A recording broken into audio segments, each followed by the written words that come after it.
Moriah Wilson was young, fearless, and fast. She was on the verge of becoming one of the greatest gravel racers in the world, a cyclist. She was a rising star in that world, known for her exceptional talent and potential as an Olympian. She was in Austin, Texas. She was staying with a friend, preparing for a gravel race. And she was a very smart young lady. She was a graduate of Dartmouth College, and she'd even worked previously as a planner for Specialized. Now, while she was in Austin, she saw someone who she had a brief romantic relationship with, Colin Strickland. He was also a cyclist, and he was also involved with Caitlin Armstrong. On a quiet May night, while Mo Wilson was in Austin, Texas, 25 years old, she was found shot to death just days before the biggest race of her life. Police would uncover a love triangle, a digital trail of obsession, and a motive as old as time: jealousy. The sin? Envy. Envy is defined as the desire for oneself and to destroy another's good fortune. Can also be part of jealousy. This is the why behind this crime, the motive. I'm Ashley Willcott. As a TV anchor, a former judge, and a trial attorney, I can say that almost every case I've seen involves one of the deadly sins as motive: pride, greed, wrath, envy, lust, gluttony, and sloth, the opposite of the 7 heavenly virtues, temptations that taken too far turn deadly. Today, we dive into the horrible murder of Moriah Wilson, a cyclist on the cusp of stardom whose life was stolen by an act of envy and obsession. This case shocked the cycling community and drew international headlines, not just because of the tragedy, but because of the twisted story behind it: a love triangle, a fugitive on the run, and a cold-blooded killing. A little later, I'm joined by attorney and criminal defense attorney Nicole DeBorde in our breakdown segment, where we go deep on the how and the why of the envious actions of an 18-year-old. Let's get into it. This is the Deadly 7. The rising star, Moriah Mo Wilson, as she was known, grew up in Vermont in a family built around outdoor adventure. Both of her parents were athletes, and her brother became a professional skier. Mo excelled at skiing herself, competing in alpine and backcountry disciplines before she discovered her true passion, which was cycling. By her mid-20s, she was a superstar, a rising star in gravel and mountain bike racing, winning major events. Most who knew her described her as focused and humble. She wasn't in the sport for the attention. She was there for the competition. She was there to win.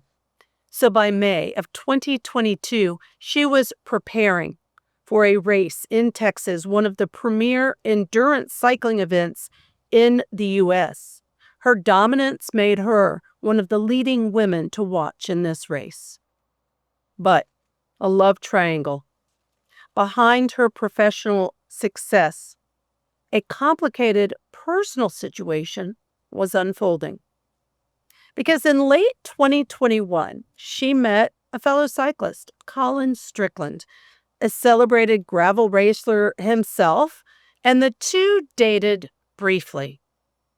There was just one problem. Colin Strickland was in a long-term relationship at the same time with Caitlin Armstrong. She was a yoga instructor, a real estate agent, and thought she was the only one involved with Colin.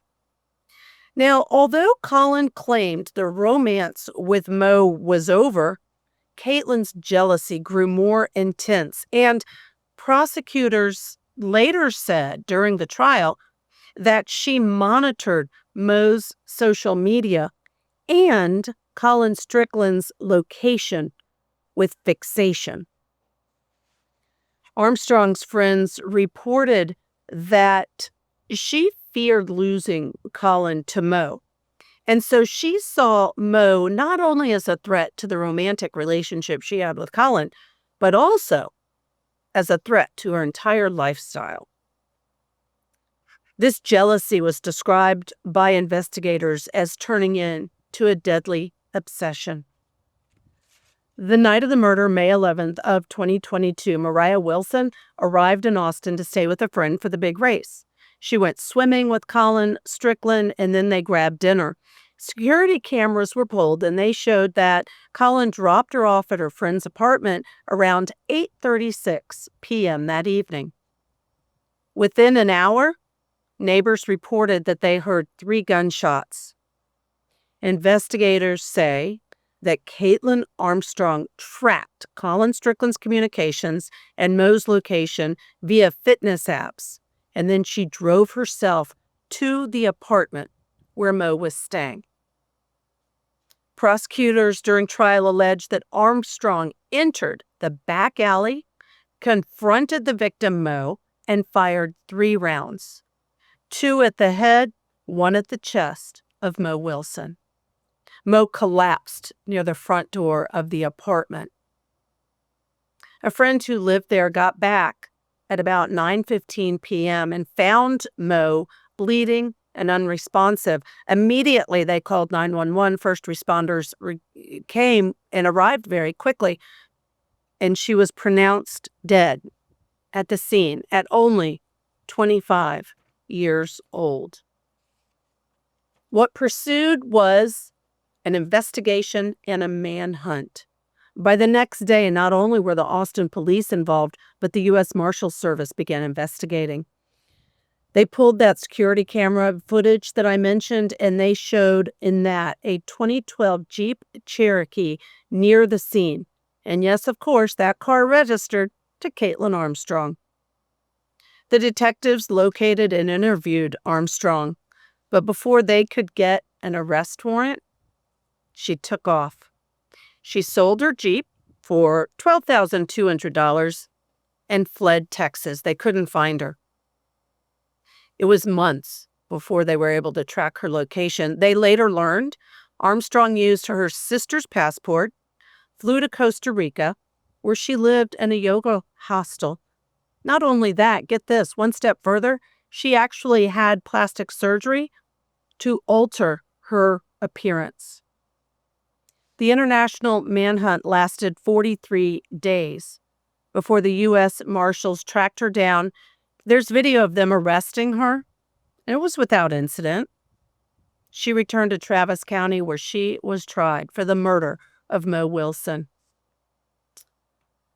The motive was clear: jealousy, envy, fueled by the belief that Caitlin Armstrong had that Mo was still romantically involved with Colin Strickland. In November of 2023, a Texas jury found Caitlin Armstrong guilty of first-degree murder. She was sentenced to 90 years in prison with parole eligibility after 30 years.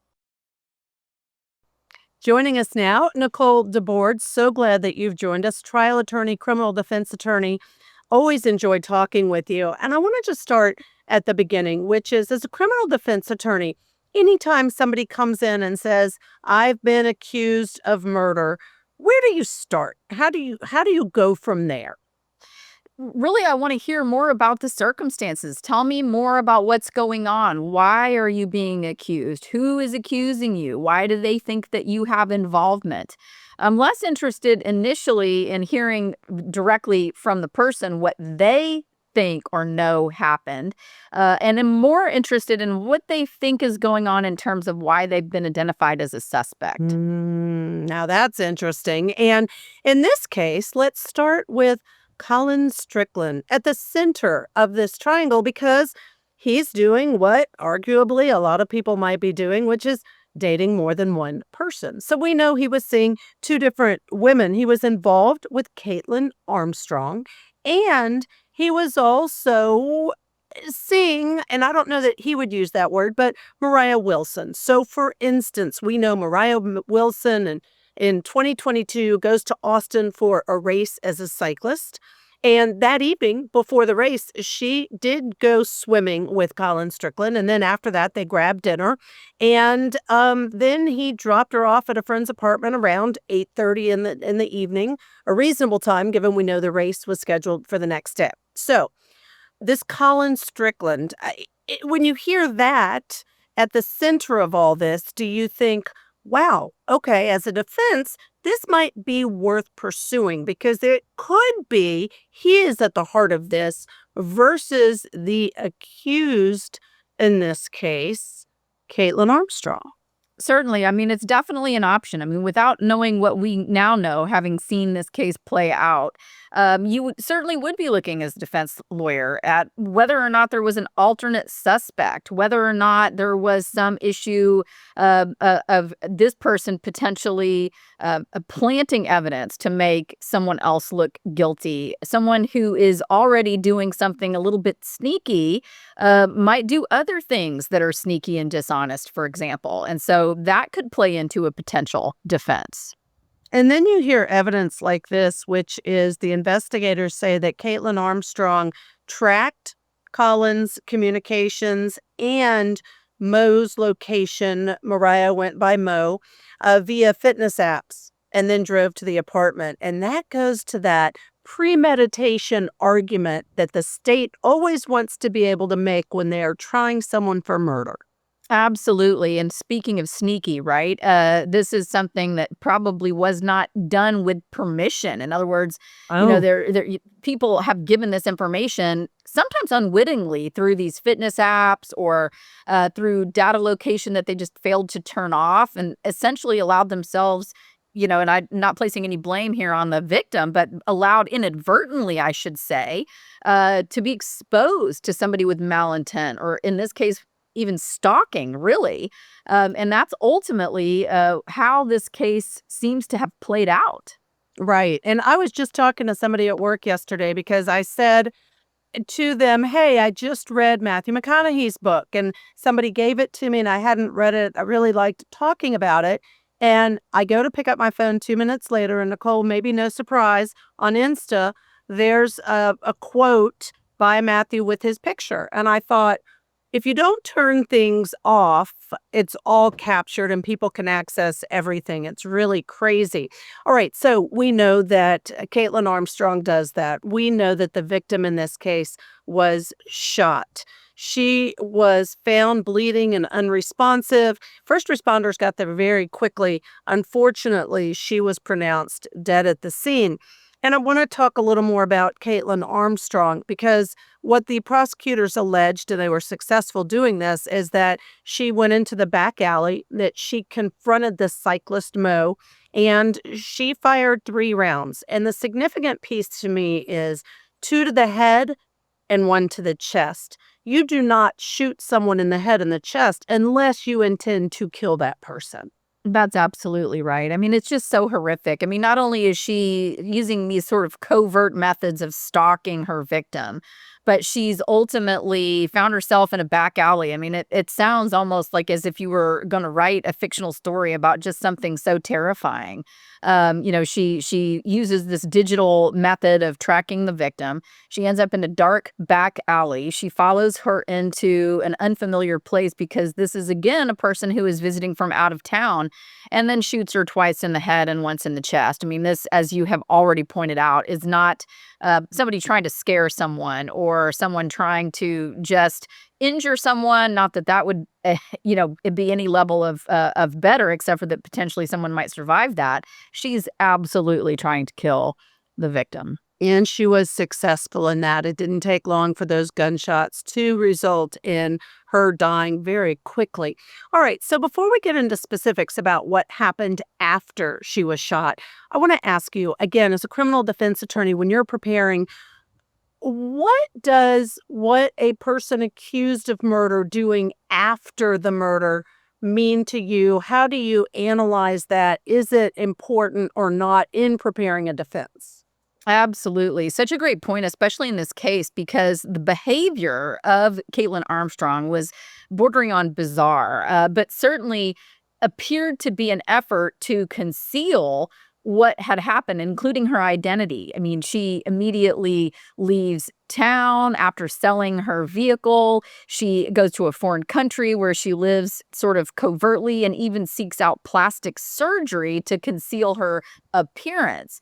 And so, why does that matter? It's after the crime. Well, it matters because you have a circumstance where the prosecution is going to be able to use these facts to demonstrate consciousness of guilt. This is how we know the person believed they were responsible for the crime or believed law enforcement might find them responsible for the crime. And the client needs to understand ultimately this is going to come in against them as evidence in a trial at some point. And it did. And can you imagine? She actually underwent the plastic surgery. She fled to Costa Rica. She was living there. She had plastic surgery to change her identity. I can't even imagine, Nicole, first of all, shooting anyone, killing anyone, wanting to kill anyone. I can't even start with that. But then having the forethought to not only stalk, commit the crime, kill Mo, and then take all these actions afterwards to try to get away with it. It's almost laughable to me how many people think they can do these things and actually get away with a crime, and they don't.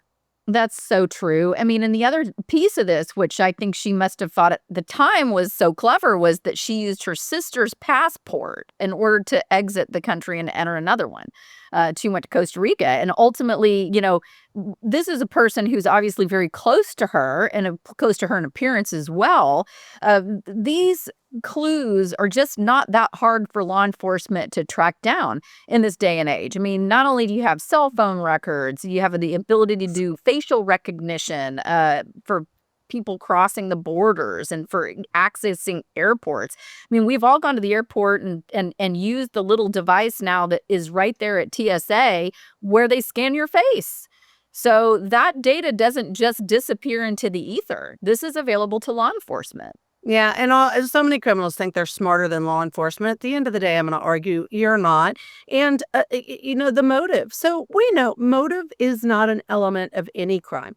And so the prosecutors never have to prove motive, but it sure helps tell a compelling story to a jury for a prosecutor to be able to say, and this is why they did it. Because without the why, sometimes it's hard to convince a jury that the person actually did it. And the why in this is so clear to me. I want you to weigh in. Jealousy, envy. She thought Mo was still having a romantic relationship with Colin Strickland at the center of all this. Maybe she was, maybe she wasn't. It doesn't matter. It's what the defendant thought, convicted killer thought. And that's why she went after Mo Wilson. Exactly. I mean, and it is so true. I mean, there are so many cases that we've seen play out in the courtrooms where essentially prosecution is trying to tell what seems like maybe it's a horrific story, but it doesn't have any real reason for occurring. And jurors have a hard time believing sometimes that a human being will do something to someone just out of viciousness with no reason and no backstory or no context. And so you're so right. While it's not necessary for the prosecution to prove a motive in many cases, in most cases, in fact, it really is critical to lay out the context for the jury who has to believe that another human being would stalk someone through a back alley, walk up, shoot them in the head twice and in the chest once. I mean, that's just such a vicious and nasty thing for anyone to do. Jurors have to have a little bit of a reason to understand why this makes sense. And when it first happened, I remember following this case and thinking, I bet it was competition. I bet it was somebody who wanted to eliminate her because by all accounts, she had a very strong future as a cyclist, very successful in the races. So that was my immediate. I'm like, oh, somebody doesn't want her to win the race. And they went to this extreme. So it was interesting to me as it unfolded to find out, no, there was a boy at the middle of all of this, at least in the mind of Caitlin Armstrong. So in November 2023, the jury did convict her of first-degree murder, and Caitlin Armstrong was sentenced to 90 years in prison with parole eligibility after 30 years. Talk to us about what that means, parole eligibility, and is there an opportunity she's going to get out of jail? That's a tough one for her, really, in terms of even though she's eligible for parole. That's what the parole statute in Texas says. Okay, at this mark, once you've served day for day, every minute of 30 years, The parole board, if she survives that long, will take her case under review and determine whether or not she should be released back into the public. And she can present her history while she's been in TDCJ or the Texas Department of Criminal Justice's corrections facility. They'll present information about where she might go, how she might reassimilate into society. Does she have a job? Does she have a place to live? And they'll have to consider whether or not she should be released. Now, the other thing that will happen at that time is they will reach out to the victim's family members and allow for them to give an opportunity, give them the opportunity to protest the release.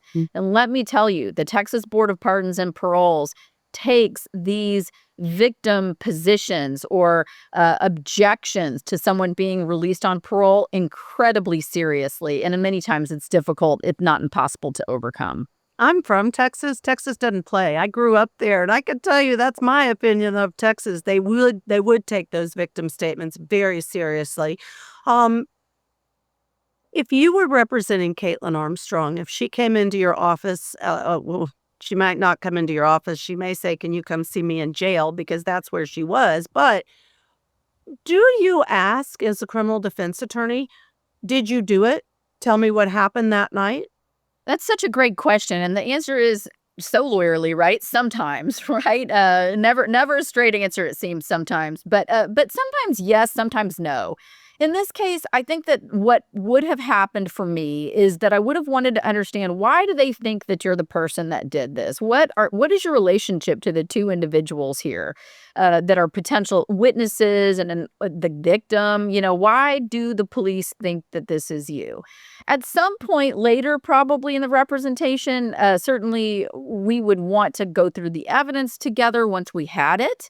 And figure out, you know, look, is this going to be something that we're going to be able to get an expert to debunk? For example, cell phone location information would have been critical. And knowing from the client directly, that's not my phone, or I wasn't in that location, I was in a different location, or my sister takes my phone somewhere. None of these things, of course, panned out to be the facts as they were presented at trial, but I would definitely want to know this so that I could get an expert to help us sift through what looks like airtight information.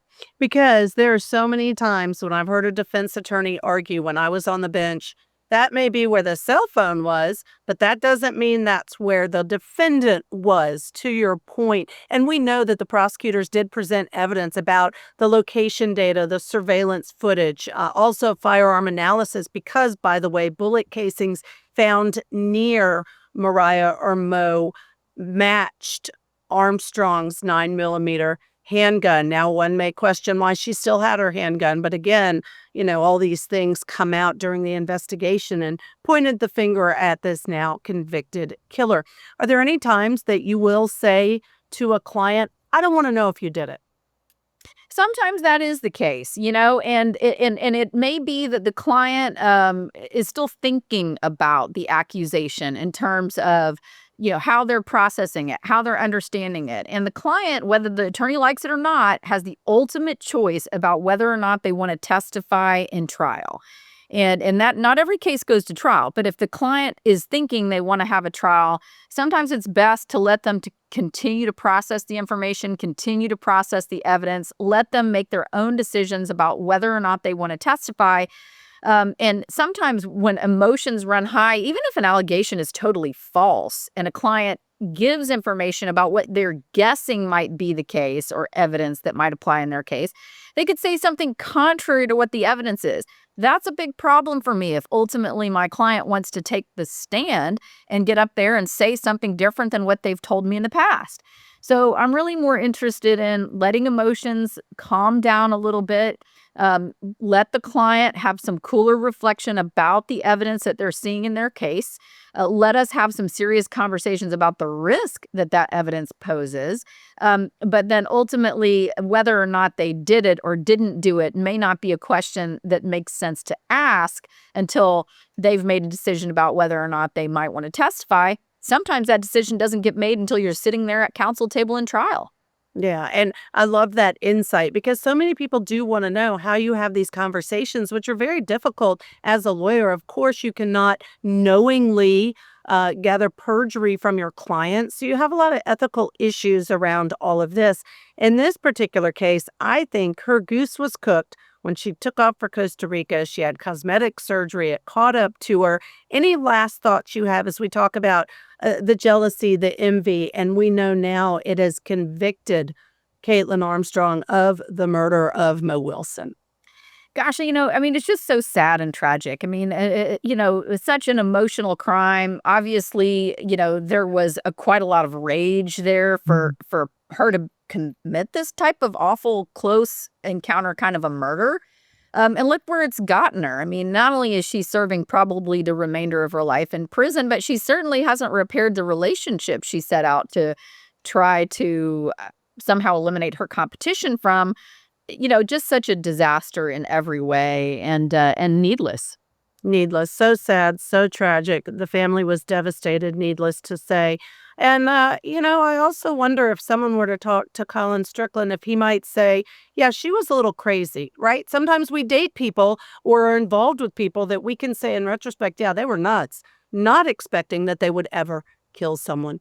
Nicole DeBorde, thank you so much. You're so great at all of this and your expertise. I really appreciate you joining us. Thanks for having me. It was a good time. Thank you. Anytime.